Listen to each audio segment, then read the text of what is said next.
પછી હવે એક ભાઈ પણ રોડ ઉપર નીકળ્યા છે, એમને પણ આપણે પૂછ્યું કે ભાઈ તમે ક્યાં જો અત્યારે તમે ક્યાં જઈ રહ્યા છો?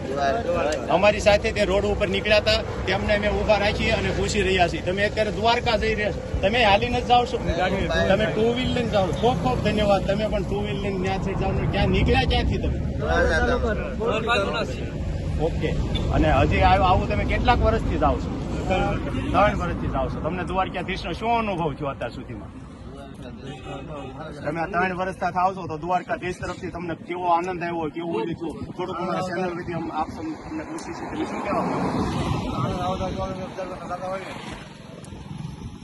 હા બોલો બોલો બોલો બોલો. આનંદ આવતો હોય તો જ જતા હોય. આનંદ પણ સારો આવે. 3 વર્ષની આનંદની અંદર તમે જીવનના પરિવર્તનમાં, તમારા ધંધામાં, તમારે કોઈ જીવનની અંદર પરિવર્તનમાં તમને શું શું લાગ્યું કે આવું પરિવર્તન થયું? પેલા અમે આમ હતા, દ્વારકાધીશના શરણે ગયા તો અમે દ્વારકાધીશના શરણની અંદર ગયા પછી અમને આવું અનુભવ થયો, સારું સારું શરીરની અંદર અનુભવ, સારા સારા ધંધાની અંદર અનુભવ થયો, તો તમે શું કહેશો?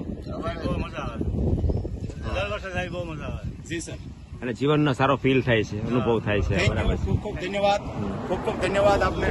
ઓકે ઓકે ચલો હા.